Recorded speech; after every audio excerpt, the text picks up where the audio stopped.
감사합니다. 오늘 본문은 지난 시간의 말씀에 이어지는 내용입니다. 32절 보시면요, 내가 땅에서 들리면 모든 사람을 내게로 이끌겠노라 하시니, 이렇게 말씀하심은 자기가 어떠한 죽음으로 죽을 것을 보이심이로라.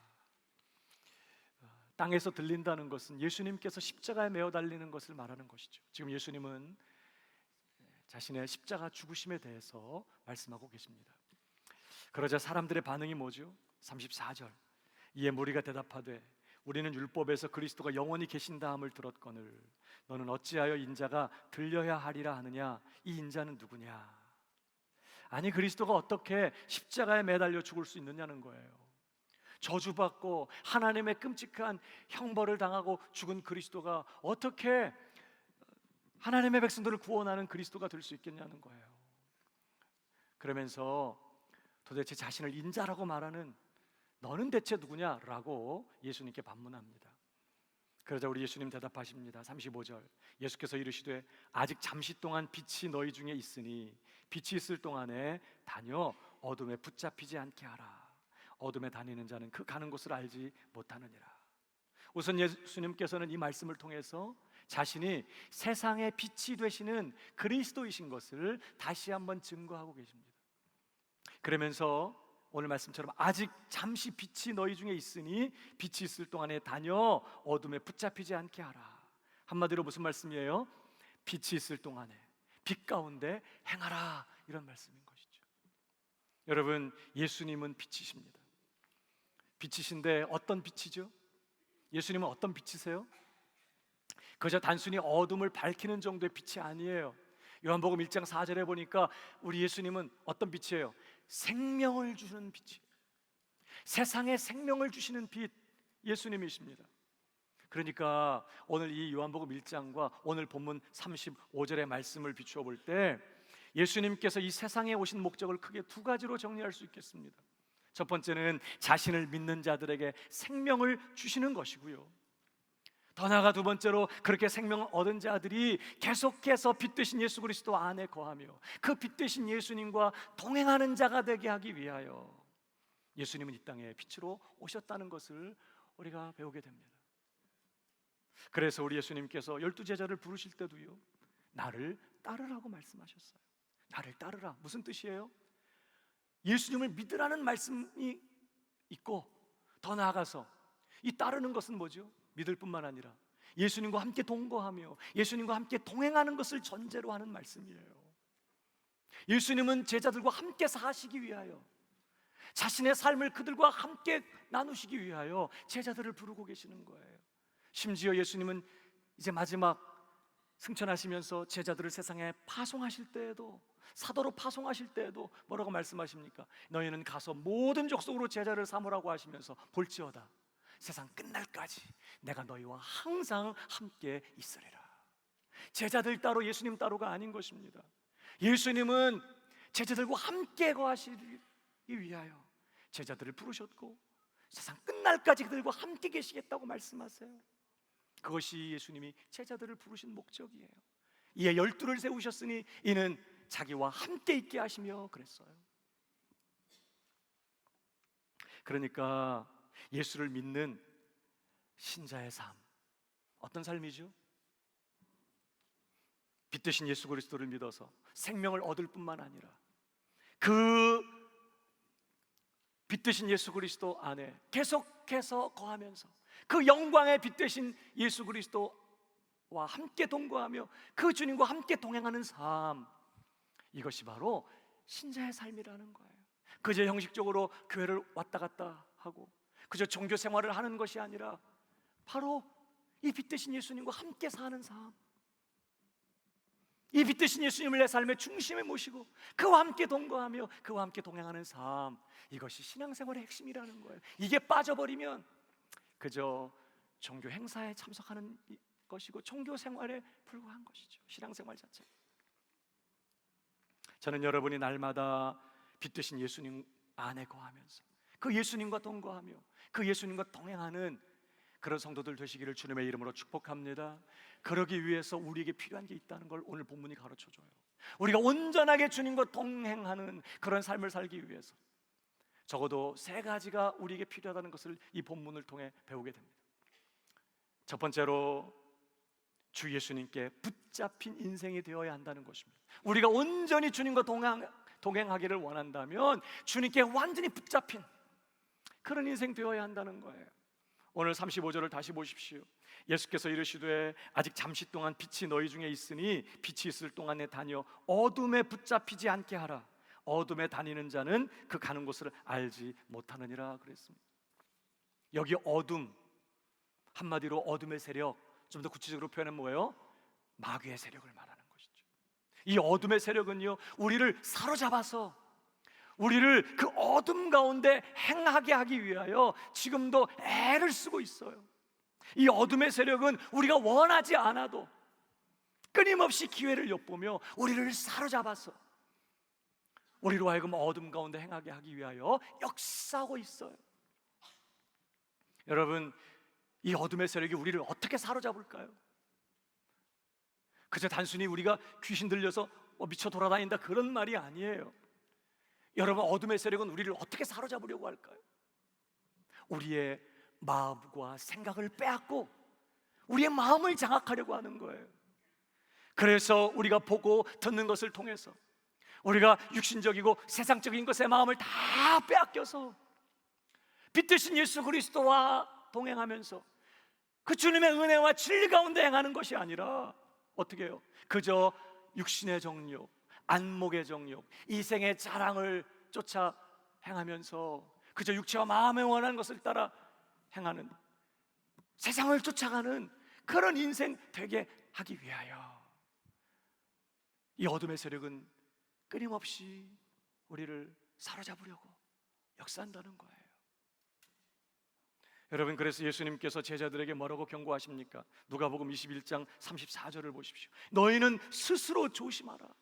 지금 불신자들에게 하는 말씀이 아닙니다. 제자들에게 하신 말씀이에요. 조심하라는 거예요. 그렇지 않으면 방탕함과 술 취함과 생활의 염려로 마음이 둔하여지고 뜻밖의 그날이 덫과 같이 너희에게 임하리라. 조심하지 않으면 마음을 세상에 다 빼앗겨버리고 세상의 염려, 방탕함, 술 취함에 우리 마음을 다 빼앗겨버리고 마음이 굳어지고 마음이 어두워져서 뜻밖의 생각하지 못한 때에 주님의 재림을 맞이하지 않도록 정말 그렇게 조심해야 된다는 거예요. 요한복음식으로 말하면 어둠에 사로잡혀서 어둠에 다니지 않도록 스스로 조심해야 된다. 왜? 어둠은 우리가 원하지 않아도 우리를 사로잡으려고 하거든요. 늘 마음을 지키고 늘 깨어서 주님의 뜻이 무엇인지를 기억하고 확인하고 깨닫고 그 뜻을 쫓아 행하는 그런 사람이 되도록 늘 깨어 마음을 지키며 영적인 싸움을 싸우지 않으면 자기도 모르게 붙잡혀서 나도 모르게 어둠에 행하게 되는 이러한 삶을 살게 되기 때문에 조심하라는 거예요. 여러분, 마태복음 24장 36절 이하에 보면요, 예수님께서 마지막 주님의 재림에 대해서 예고하시면서 경고하십니다.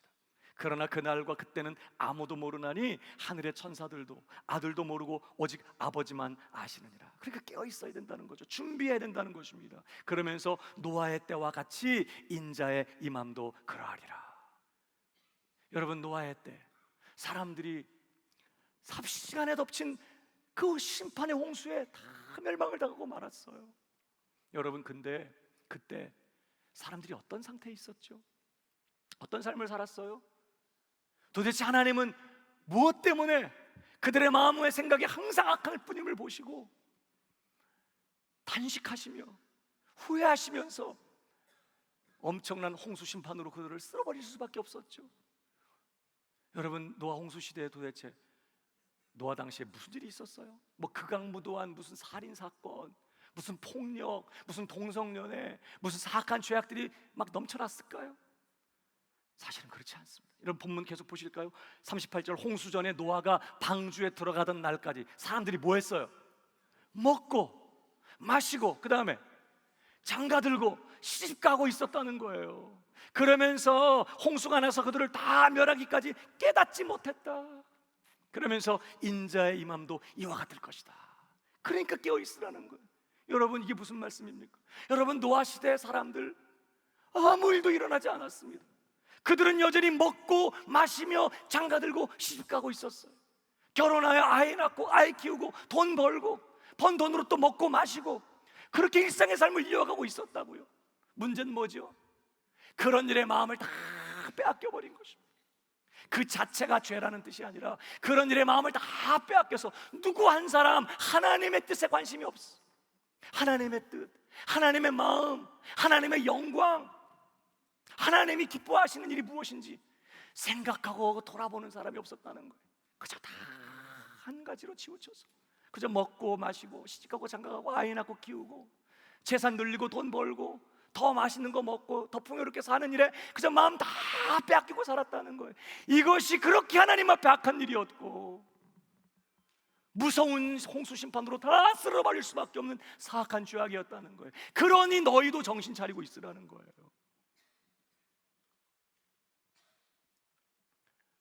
어둠에 사로잡혀서 어둠 가운데 행하지 않도록 깨어있으라, 조심해라, 지금 그렇게 말씀하고 계시는 것이죠. 사랑하는 여러분, 저와 여러분 어둠에 붙잡히지 않게 되기를 주님의 이름으로 축복합니다. 비결이 뭘까요? 어둠에 나도 알지 못하게 나도 모르게 사로잡혀서 어둠 가운데 행하지 않도록 살려면, 어둠에 사로잡히지 않으려면 비결이 뭘까요? 한 가지밖에 없어요. 빛 대신 예수 그리스도께 붙잡히는 것입니다. 예수 그리스도께 사로잡힌 인생, 그분의 손에 붙들린 인생이 되는 거예요. 문제는 어둠은요, 아까도 말씀드린 것처럼 우리가 원하지 않아도 우리를 사로잡으려고 끊임없이 틈을 엿보고 기회를 엿보면서 틈만 나면 우리를 공격하고 장악하고 우리의 마음을 빼앗고 나도 알지 못하는 새 영적인 잠에 빠져들게 만들고 마음이 굳어지게 만들고 하나님의 뜻과 상관없는 허망한 삶의 시간을 허비하도록 만들려고 우리가 원하지 않아도 사로잡으려고 공격을 해요. 그러니까 우리가 늘 깨어 긴장하고 근신하고 경계하고 지키며 마음을 지키며 싸워야 하는 것이죠. 그러나 말입니다, 예수님은 우리가 원하지 않는데도 막 치고 들어오셔서 막 우리를 굴복시키시고 우리를 장악하시고 우리를 그분이 원하는 곳으로 막 끌고 가는 분이 아니세요. 요한계시록을 보십시오. 라오디게아 교회, 주님께서 토하고 싶을 만큼 문제가 많은 교회였어요. 그러나 여러분, 그렇다고 해서 그 사랑하시는 그 교회를 바라보시는 주님, 그렇다고 문을 팍 차고 들어오셔서 일어나 앉아 꿇어 엎드려 막 이렇게 안 하셨어요. 뭐 하셨죠? 내가 문 밖에 서서 두드리노니 누군지 내 음성을 듣고 문을 열면 내가 그에게로 들어가. 주님은 스스로 원하여 자원하여 문을 열 때까지 기다리시겠다는 거예요. 주님은 우리가 원하지도 않는데 막 치고 들어오시고 우리를 유린하는 그런 분이 아니시라는 것입니다. 주님은 우리가 간절히 원할 때, 주님께 완전히 사로잡히기를 원할 때 우리를 사로잡으시는 분이세요. 사랑하는 여러분, 여러분은 정말 주님께 사로잡힌 인생이 되기를 원하십니까? 정말 주님께 완전히 내가 장악되고 완전히 붙들리고 그래서 정말 주님이 원하시는 곳으로 이끌려가는 그런 인생 되기를 원하세요? 혹시 우리 중에 주님께 사로잡히기를 두려워하는 분 계십니까? 만약에 주님께서 나를 사로잡으시면 다 내려놓고 선교조로 가라고 할까봐 사로잡히긴 해야 될 것 같은데 머뭇거리고 주저하는 분 없으세요? 오늘 사역 신청서가 배부됐는데 내가 주님께 완전히 사로잡히면 내가 원치 않는 사역하라고 할까봐, 혹은 내가 원하는 것 하지 말라고 할까봐 혹시 부담스러워하고 두려워하는 분 안 계십니까?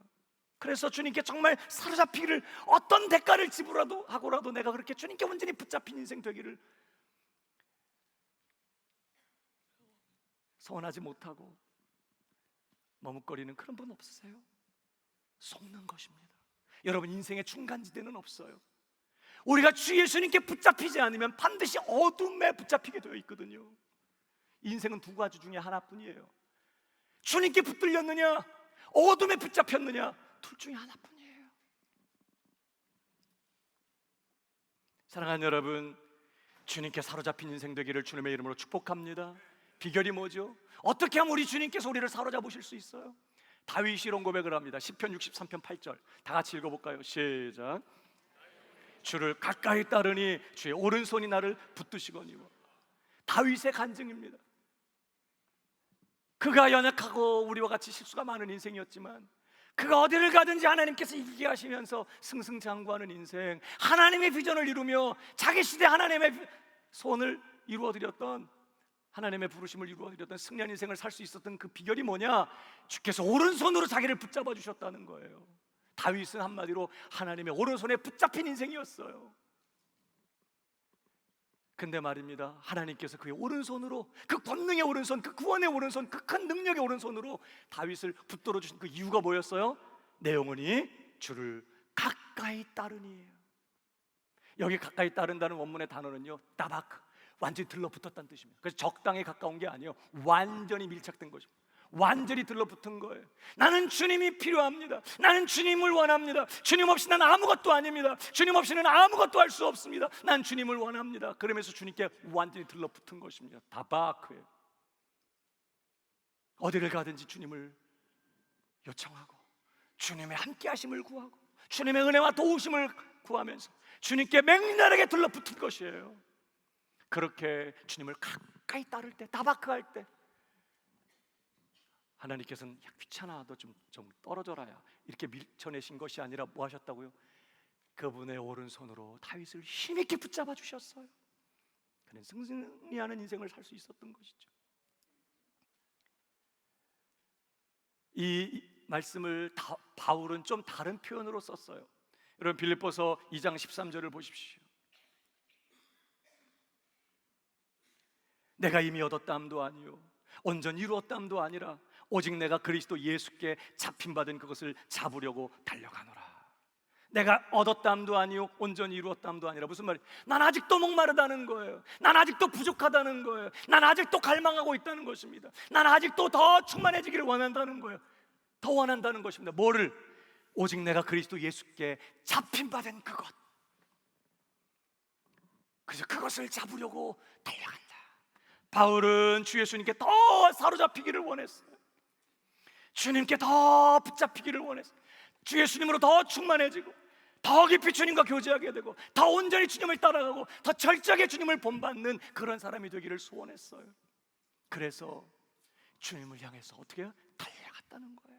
세상을 향하여 달려가는 것이 아니라 주님을 소원하고 오직 주 예수 그리스도, 그 주님으로 충만하게 되고 그 주님께 온전히 붙잡힌 인생 되기를 위하여 무엇이든지 내게 유익하던 것을 그리스도를 위하여 다 해로 여기고 그를 위하여 모든 것을 잃어버리고 모든 것을 배설물로 여기며 오직 주 예수, 그 예수님으로 가득하게 되고 그 예수님으로 충만하게 되고 오직 예수 그리스도가 나를 통해 사시고 나를 통해 드러나시는 그런 인생 되기를 열망하면서 맹렬하게 예수 그리스도를 향하여 달려간 인생이 되었다는 것입니다. 그런 다윗, 그런 바울을 주님은 그 권능의 오른손에 힘있게 붙잡아 주셨어요. 우리와 똑같이 연약한 성정을 가진 인생이었지만 자기 시대에 하나님의 부르심을 이루는 승리한 인생을 살 수 있었던 것이죠. 사랑하는 여러분, 그런 은혜가 저와 여러분에게도 있게 되기를 주님의 이름으로 축복합니다. 주님을 가까이 하십시오. 방법이 없어요. 정말 주님께 붙들린 인생, 그래서 주님과 동행하는 인생이 되기를 원한다면 대가를 지불해야 돼요. 주님을 찾고 오늘도 함께 하신 약속하신 대로 오늘 내 삶에 함께 하시는 그 주님을 기억하고 믿음의 눈으로 그분을 바라보면서 늘 주님과 동행하기를 소원하며 때로는 자주자주 세상을 향해서 열어놓았던 창을 닫고 오직 주님만 바라보는, 주님과 나 외에는 아무도 없는 그 광야로 홀로 들어가서 주님의 말씀을 읽고 묵상하고 주님 앞에 마음을 쏟으면서 주님과 교제하며 주님을 가까이 하는 그런 삶을 살게 되기를 바랍니다. 그럴 때 주님은 우리를 그의 오른손으로 붙잡아 주시고 우리가 어둠에 사로잡혀 사는 인생이 아니라 주의 권능의 손에 붙들려서 주님과 넉넉히 동행하며 그 주님의 부르심을 이루는 그런 삶이 되도록 이끌어 주실 것입니다. 주님께 붙들리는 인생이 되라. 첫 번째 요점이에요. 더 나아가 두 번째로 우리가 온전히 주 예수님과 동행하는 삶을 살기 위해서 필요한 것이 또 하나가 있습니다. 바로 받은 구원의 은혜에 늘 감사하는 자가 되라는 것이에요. 36절을 보십시오. 너희에게 아직 빛이 있을 동안에 빛을 믿으라. 그리하면 빛의 아들이 되리라. 주님은 계속해서 빛 대신 당신 자신을 믿으라고 촉구하십니다. 예수께서 이 말씀을 하시고 그들을 떠나가서 숨으시니라. 근데 말입니다. 이 37절, 이렇게 많은 표적을 그들 앞에서 행하셨으나 그를 믿지 아니하니 이는 선지자 이사야의 말씀을 이루려 하심이라. 이르되 주여 우리에게서 들은 바를 누가 믿었으며 주의 팔이 누구에게 나타났나이까 하였더라. 사람들이 여러분 예수님을 믿지 않는 것입니다. 그 많은 표적들을 행하면서 친히 예수님이 당신 자신에 대해서 증언하심에도 불구하고 믿지 않아요. 이유가 뭐예요? 이사야 선지자의 말씀을 인용하면서 이유를 설명해요. 여기 있는 것처럼 주여 우리에게서 들은 바를 누가 믿었으며 주의 팔이 누구에게 나타났나이까 하였더라. 이사야가 탄식하면서 선포한 말씀이에요. 하나님 앞에 부르짖은 말씀입니다. 여러분, 그러니까 어떤 사람만 말씀을 듣고 믿게 돼요? 이 말씀을 보면 주여 우리에게 들은 바를 누가 믿었으며 주의 팔이 누구에게 나타났나이까. 그러니까 누구만 믿을 수 있어요? 주의 권능의 팔이, 그 구원의 팔이 나타난 그 사람, 그 삶에 하나님의 그 권능의 팔이 역사한 그 사람만 말씀을 들을 때 그 말씀을 듣고 영광의 주님을 믿게 되는 역사가 일어난다는 것을 의미하는 것입니다. 계속 보십시오. 39절, 그들이 능히 믿지 못한 것은 이 때문이니 곧 이사야가 다시 일렀으되 그들의 눈을 멀게 하시며 그들의 마음을 완고하게 하셨으니 이는 그들로 하여금 눈으로 보고 마음으로 깨닫고 돌이켜 내게 고침을 받지 못하게 하려 함이라 하였음이더라. 이사야가 이렇게 말한 것은 주의 영광을 보고 주를 가리켜 말한 것이라. 그러니까 여러분 이 말씀은요, 지금 하나님께서 눈을 멀게 하시고 그들의 마음을 완고하게 하셨다, 하나님께서 믿지 못하게 하시려고 뜬 눈을 멀게 하시고 부드러운 마음을 완악하게 그렇게 만드셨다는 말씀이 아니에요. 본래 보지 못하는 눈을 하나님이 열어주시지 않았다는 뜻입니다. 원래부터 감겨 있었던 그 눈을 하나님께서 띄워주지 않았다는 뜻이에요. 본래부터 완악한 마음을 하나님이 녹여주지 않으셨다는 거예요. 그러니까 어떤 일이 벌어져요? 기적을 보아도, 말씀을 듣는 정도가 아니라 놀라운 기적을 보고 표적을 보아도 믿지 못하더라는 거예요. 그러니까 여러분, 우리가 예수님을 주님으로 믿게 되려면 반드시 예외 없이 무슨 일이 일어나야 돼요? 그 심령에 하나님의 권능의 팔이 나타나야 돼요. 구원하시는 그 팔이 나타나셔야 되는 것이죠. 예수님을 죽은 자 가운데서 살리신 성령의 역사가 임한 그 심령, 그래서 물과 주로 죽었던 그 영혼을 살려내시고 멀었던 눈을 열어주시고 완악한 그 마음을 녹여주신 그 사람만 복음의 말씀을 들을 때 영광의 주님을 알아보게 되고 예수 그리스도를 주님으로 믿고 영접하고 의지하고 따라가게 되는 역사가 일어난다는 것입니다. 그러니까 여러분, 절대 예수 믿게 되는 이 일은요, 자연스러운 일이 아니에요. 이건 인간적인 일이 아닌 것입니다. 초자연적인 능력이 내 삶에 개입해야만 되는 일인 거예요. 그러니까 이 세상에서 가장 놀라운 기적이 어떤 기적일까요? 나 같은 사람이 예수 믿게 된 것입니다. 절대 누구든지 성령으로 하지 않고는 예수를 주시라 할 수 없느니라. 그 하나님의 권능의 팔이 내 인생에 역사하지 않는 사람, 절대 예수님이 직접 나타나 기적을 보여주시고 말씀해도 믿을 수 없어요. 사랑하는 여러분, 오늘도 여러분은 예수님을 하나님의 아들 그리스도 주님으로 믿으십니까? 그가 나를 대신하여 십자가에 죽으시고 부활하심으로 말미암아 단번에 영원히 나의 모든 죄값을 치르셨으며 죽기까지 순종하심으로 나를 위한 완전한 의를 이루신 것을 믿으십니까?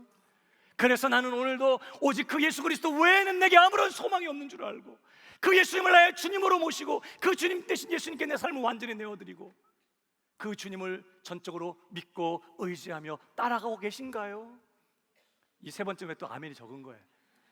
아멘이십니까? 그렇다면 하나님의 권능의 팔이 내 인생에 나타난 증거예요.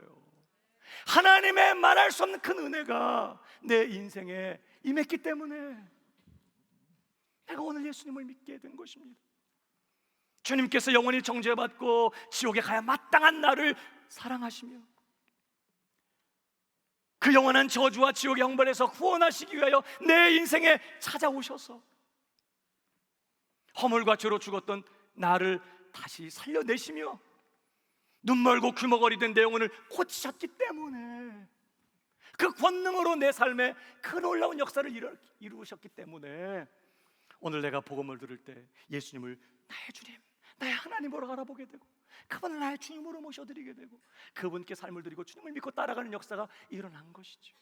그러니까 여러분, 우리가 이 세상에서 경험하는 최고의 은혜가 뭘까요? 역시 나 같은 사람이 예수 믿게 된 것입니다. 아멘이십니까? 사랑하는 여러분, 내가 오늘 예수 믿고 있다, 부족하지만 예수님을 나의 주님으로 고백하며 오늘도 연약하고 쓰러지고 자빠지고 실패투성이지만 그래도 다시 일어나 주님 뜻대로 살기를 소원하면서 주님을 의지하고 주님을 따라가고 있다, 그렇다면 이건 정말 어마어마한 하나님의 은혜가 내 인생을 붙들고 있는 증거인 거예요. 예수 믿게 된 이 일이 얼마나 큰 은혜인지를 기억하고 내가 얻은 이 구원의 은혜를 감사할 줄 아는 저와 여러분 되길 주님의 이름으로 축복합니다. 왜 이게 중요할까요? 골로새서 2장 6절을 보십시오. 그러므로 너희가 그리스도 예수를 주로 받았으니 그 안에서 행하되, 주님 되신 예수님 안에서 예수님을 주님으로 모시고 주님과 교제하며 주님과 동거하며 주님을 섬기며 주님을 믿고 의지하며 주님을 따라가는, 주님과 동행하는 그런 삶을 살되 그 안에서 행하되 그 안에 뿌리를 박으며 세움을 받아 교훈을 받은 대로 믿음에 굳게 서서 감사함을 넘치게 하라. 이런 권면이 이어지고 있어요. 무슨 뜻이죠? 감사가 오늘 내가 주님 안에 거하며 주님과 동행하는 삶의 방식이에요. 감사가 내가 주님과 동행하는 삶의 비결인 것입니다. 오늘 내가 친밀하게 주님과 동행하는 삶을 살기 원하십니까? 감사를 놓지 마십시오. 여러분, 이스라엘 백성들 어때요? 하나님의 그 능력의 그 팔, 그 편팔과 그 능한 손의 역사로 말미암아 홍해가 갈라지고 바다를 마른 땅같이 건넜어요. 자신들을 추격한 애굽의 군대가 자신들의 눈앞에서 수상되는 모습을 보았습니다. 해변가에서 그들은 소고를 치고 춤을 추면서 하나님의 구원의 은혜를 찬양하며 감사했어요. 그리고 이제 그들은 약속의 땅을 향해서 전진했어요. 하루 이틀 사흘 그들은 광야길을 걷습니다. 그러자 그들은 자신들이 받은 구원의 은혜는 다 새까맣게 까먹고 지금 자신들이 놓여있는 상황 속에서 그들은 힘들고 어려우니까 목마르고 덥고 피곤하고 언제까지 이걸 해야 되는지 모르겠고, 그러니까 거기서 그들은 뭐 하기 시작해요? 원망하기 시작합니다. 불평하기 시작해요. 그런 일이 한두 번이 아니었어요. 여러분, 지금 그들이 광야길을 가는 건 망하려고 하는 게 아니에요. 하나님은 지금 이 광야를 지나 어디로 데려가시려고 하세요? 가나안 땅, 약속의 땅으로 그들을 인도하고 계시는 거예요. 이 광야는 너무너무 힘들고 고통스러운 그런 길목이지만 가나안 땅으로 들어가는 여정이거든요. 그러나 그들은 이미 자신들이 받은 은혜, 그리고 앞으로 주께서 주실 그 은혜, 그리고 지금도 이 광야 가운데 베푸시는 하나님의 은혜는 생각하지 아니하고 당장의 힘들고 어려운 상황 속에서 그들은 원망하며 불평하다가 결국 어떻게 됐습니까? 신이 하나님께서 불기둥 구름기둥으로 그들과 함께 하시는 그 광야 한복판에서 멸망당하고 말았어요. 감사가 광야를 넘어가는 비결이고요, 감사가 하나님과 동행하는 삶의 방식이에요. 그래서 범사에 감사하라, 그 안에서 행하되 믿음에 굳게 서서 감사함을 넘치게 하라. 왜 믿음에 굳게 서서 감사함을 넘치게 하라고요? 사실 지금의 이 상황 너무 힘들고 어렵고 감사가 잘 나오지 않지만 믿음에 굳게 서서 이 모든 것 허락하신 하나님, 그 선하시며 그 신실하신 하나님, 그 실수 없으신 하나님이 이 광야를 통과하게 하셔서 가나안 땅에 들어가게 하실 것을 기대하고 믿고 오늘의 고통도 아픔도 감사로 받아내는 이러한 성도가 될 때 우리 주님과 함께 동행하는 광야의 여정이 될 수 있다고 말하는 거예요. 사랑하는 여러분, 감사가 회복되기를 주님의 이름으로 축복합니다. 힘들고 어려운 상황 속에 있으면요, 자꾸 감사는 안 나오고 힘들고 어려운 상황 때문에 불평이 나오기 쉬워요. 그러나 그런 상황 속에서도 이미 내가 얻은 은혜, 앞으로 하나님이 베푸실 그 은혜를 기억하면서, 기대하면서, 여전히 광야 한복판에도 허락되고 있는 그 하나님의 은혜를 마치 보물 찾기 하듯이 찾아내면서 그 감사의 제목들을 붙잡고, 하나님 감사합니다, 하나님 고맙습니다, 내가 받은 구원의 은혜, 오늘도 허락하고 계신 그 하나님의 은혜를 감사하는 성도 될 때, 광야에서도 우리 주님과 동행하는 그런 승리의 인생을 살 수 있게 된다는 거 기억하고, 감사를 놓지 않고 사는 저와 여러분 되기를 주님의 이름으로 축복합니다. 세 번째로, 우리가 온전하게 우리 하나님과 동행하는 삶을 살기 원한다면 또 한 가지, 하나님께로부터 오는 영광을 추구해야 한다는 것입니다. 오늘 42절을 보십시오. 자, 사람들이 믿지 않았지만 그러나 관리 중에도 그를 믿는 자가 많되 바리새인들 때문에 드러나게 말하지 못하니 이는 출교를 당할까 두려워함이라. 유대인 관리 중에 예수님을 믿는 자가 많았다고 말씀합니다. 대표적으로 아리마대 요셉이라든지 니고데모 같은 사람들이 그런 사람들이었을 거예요.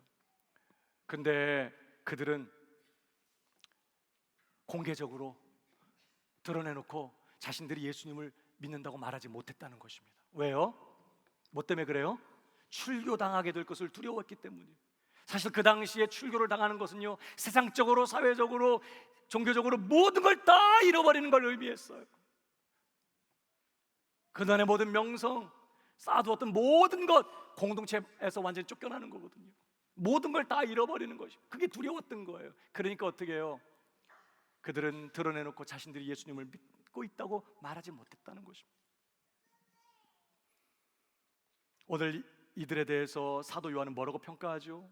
43절입니다. 같이 읽어볼까요? 시작. 영광을 하나님의 영광보다 더 사랑하였더라. 그들은 하나님의 영광보다, 이게 무슨 말이에요? 하나님께서 알아주시고 하나님께서 인정해 주시고 하나님께서 칭찬해 주시는 그것보다 사람들의 영광, 사람들이 알아주고 사람들이 인정해 주고 사람들이 칭찬해 주는 그것을 더 중요하게 여겼다는 뜻이에요. 그러니까 어때요? 하나님의 뜻대로 살지 못하는 것입니다. 사람들의 기준에 맞추어 살려고 애를 쓰는 거예요.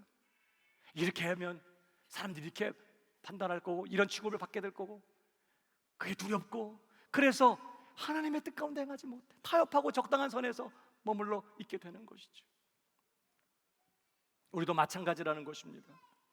하나님의 영광보다 사람의 영광을 더 중요하게 여기게 되면, 하나님께서 인정해 주시고 칭찬해 주시는 것보다, 하나님이 알아주시는 것보다 사람들이 알아주고 사람들이 인정해 주고 칭찬해 주는 것을 더 좋아하게 되면 절대로 우리 하나님의 뜻대로 살 수 없게 돼요. 사람의 눈치를 보게 되고 사람의 기준에 맞추어 살려고 애를 쓰게 되고, 그러면서 적당한 선에서 타협하면서 늘 머뭇거리며 허비하는 인생을 살 수밖에 없는 것이죠. 중요한 것은요, 고린도전서 1장 8절을 보십시오. 주께서 너희를 우리 주 예수 그리스도의 날에 책망할 것이 없는 자로 끝까지 견고하게 하시리라. 하나님께서 마지막 주님 재림하시는 그날에 우리를 책망할 것이 없는 자로, 흠이 없고 거룩한 자로 우리를 그 앞에 세우실 것이다. 이제 이런 말씀이에요. 그러면서 그 다음 절, 너희를 불러 그의 아들 예수 그리스도 우리 주와 더불어 교제하게 하시는 하나님은 미쁘시도다. 그 하나님이 신실하시다는 거예요. 자, 우리를 그리스도의 날에 책망할 것이 없게 하기 위하여 우리를 부르신 그 하나님 신실하시기 때문에 반드시 이루실 것이다. 이제 이런 말씀인데, 여러분 오늘 이 말씀 잘 들여다보십시오. 우리를 그리스도의 날에 책망할 것이 없는 자가 되게 하려고 하나님 우리를 불러 뭐하게 하셨다고 그래요? 지금 그의 아들 예수 그리스도 우리 주와 더불어 뭐하게 하셨어요? 교제하게 하셨다는 거예요. 여러분, 예수님과 교제하는 삶, 예수님과 동행하는 삶, 예수님과 교제하는 그 삶이 우리를 거룩하게 다듬어 가시는 하나님의 방법이에요. 우리를 성숙시키시고 우리를 성장시키시고 우리를 더 깊게, 더 넓게 온전히 그리스도를 닮은 거룩하고 흠이 없는 자로 우리를 다듬어 가시는 하나님의 방법이 뭐냐면, 그저 고난에 우리를 집어던져서 그저 어려움 당하게만 하는 게 아니라는 거예요. 하나님의 가장 중요한 방법은 우리가 바로 그 아들 예수 그리스도와 주님과 더불어 교제하는 삶을 통해서 하나님 우리를 변화시키신다는 거예요. 그러니까 주님과의 교제가 우리를 변화시켜요. 주님과 교제하면서 주님의 영광을 바라보며 주님과 마음을 나누며 주님과 교제하는 삶을 통해서 우리는 점점 더 그리스도를 닮아가게 되고 죄를 멀리하게 되고 더 깊어지고 넓어지고 주님을 본받아 사는 자가 되어가는 것이죠. 이게 하나님의 방법이에요. 여러분, 근데 많은 성도님들이 그냥 고난 쪽으로 택해. 그래서 고난이 없으면 괜찮은가 보네 이렇게 생각하고 눈치 보고 있다. 이제 고난이 오면 그래도 하나님 날 버리지 않으셨음을 믿습니다. 하나님의 사랑도 확인하고, 그러면서 고난을 통해서 우리를 깎아내시고 다듬어 가시는 그런 하나님의 은혜만을 붙잡으려고 해요. 물론 틀린 거 아니지만, 그러나 하나님께서 우리를 변화시키는 더 주요한 방식은 뭐예요? 우리 일상의 삶을 예수 그리스도와 함께 살면서 그분과 교제하는 거예요. 우리가 그 영광을 보매 영광에서 영광으로 변화된다고 했어요. 주님과 동행하면서 주님과 교제하는 것이, 그러므로 우리를 그리스도의 날에 책망할 것이 없는 자로 세우려 하신 하나님의 뜻이에요. 그걸 하나님이 우리에게 원해. 그래서 여러분, 요한복음 12장 26절을 보십시오. 사람이 나를 섬기려면, 우리 지난 시간에 봤던 말씀이죠. 나를 따르라. 나 있는 곳에 나를 섬기는 자도 거기 있으리니. 사람이 나를 섬기면, 그러니까 이 말은 뭐예요? 사람이 나를 따르면, 혹은 사람이 나와 함께 거하면, 나와 함께 동행하면, 그 말이죠. 나와 함께 있으면 내 아버지께서 그를 귀히 여기시리라. 하나님이 인정해 주시는 삶이 뭐냐? 그저 형식적으로 교회를 왔다 갔다 하고 그저 형식적으로 성경 읽고 기도하면서 그저 종교 생활을 하는 그런 게 아니라, 정말 하나님이 우리에게 원하시는 삶은 주 예수님과 교제하면서 그분과 함께 사는 거예요. 그런 사람을 하나님이 인정해 주시고 하나님이 귀히 여기시고 하나님이 사랑하신다는 것이죠. 그러니까 여러분, 자, 이 말씀을 이제 뒤집어서 한번 생각해 보십시다. 어떤 사람이 진정으로 우리 주님을 따르며 주님과 동거하면서 주님과 동행하는 삶을 살 수 있을까요? 사람의 영광보다 하나님의 영광을 추구하는 그 사람. 사람이 알아주고 사람이 칭찬하고 사람이 인정해주는 그것보다 하나님이 알아주시면 되고 하나님께서 인정해주시고 칭찬해주시면 그것으로 충분하다고 믿는 하나님의 영광을 추구하는 그 사람이 주님과 진정으로 동행하는 삶을 살게 돼요. 하나님의 영광에 관심이 없는 사람, 그저 사람의 인정에 목말라 하고 사람에게 인정받는 것으로 만족하는 사람은 절대 주님과 지속적으로 동행하는 삶 살지 못합니다. 왜 그래요? 사실 주님과 동행하는 삶이요, 주님과 동행한다고 해서 당장에 세상적으로 무슨 보상이 주어지지 않는 경우가 많아요.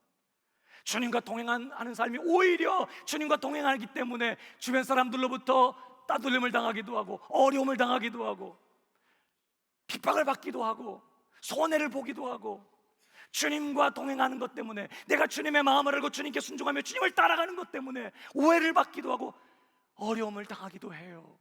그럴 때 누구만 그 삶을 계속 갈 수 있을까? 사람들이 알아주든 몰라주든 하나님이 나를 알아주시고 하나님이 나 귀히 여기시고 하나님이 인정해 주시고 칭찬해 주시면 그것으로 충분하게 여기는 사람만 사실 주님과 지속적으로 동행하는 사람이 가능해요. 여러분, 우리가 주님과 동행한다고 늘 사람들이 칭찬해주고 세상적으로 잘 되고 뭐 당장 어떤 보상이 주어지는 게 아니거든요.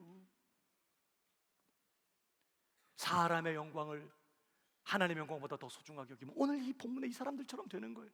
공개적으로 드러내놓고 예수를 믿는다고 말하지도 못하고 적당한 선에서 타협하고 주저앉아 있는 꼴이 돼버리는 것이죠. 사랑하는 여러분, 저는 여러분들이 저를 포함해서 말입니다, 사람들이 알아주든 몰라주든 하나님이 인정해 주시고 하나님이 알아주시고 하나님이 칭찬해 주시면 그것으로 충분한 그런 성도들 되기를 주님의 이름으로 축복합니다. 사람들의 인정과 칭찬보다 하나님의 인정과 칭찬이 더 중요한 그런 성도들이 되십시오. 그래야 주님과 동행하는 삶을 살 수 있어요.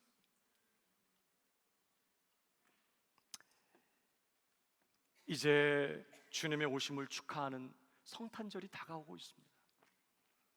예수님은 우리에게 영원한 생명을 주실 뿐만 아니라 영원히 우리와 함께 사시기 위하여 우리의 삶의 빛으로 오셨어요. 그 빛 되신 주님을 내 삶의 중심에 모시고 온전히 주님과 동행하면서 더 거룩해지고 더 온전해지고 더 주님 닮게 되고 더 깊어지고 더 넓어지는, 그래서 주님 오시는 그날에 책망할 것이 없는 자로 변화되어가는 이 복을 빼앗기지 않는 저와 여러분 되길 주님의 이름으로 축복합니다. 주님과 동행하는 인생 되기 위해서 자, 세 가지가 필요하다고 배웠어요. 첫 번째가 뭐죠? 이걸 물어볼 줄 몰랐네. 네. 이런 걸 다시 물어보다니. 네. 자, 첫 번째가 뭐예요? 주 예수님께 붙잡힌 인생이 되어야 해요. 두 번째는요, 감사를 놓지 않는 인생. 내가 받은 구원의 은혜에 늘 감사하는 그런 삶을 살아야 돼요. 감사가 주님과 동행하는 삶의 방식이거든요. 세 번째는요, 하나님의 영광을 추구하는 인생. 사람으로부터 오는 영광이 아니라 하나님께로부터 오는 영광을 추구하는 인생 되셔서 오늘도 빛 되신 예수 그리스도 내 삶의 중심에 모시고 그분의 손 붙잡고 넉넉히 우리 주님과 동행하며 이 광야와 같은 세상을 너끈히 돌파하는 우리 새손의 모든 가족들 다 되시기를 주님의 이름으로 축복합니다. 우리 모두 자리에 일어나겠습니다.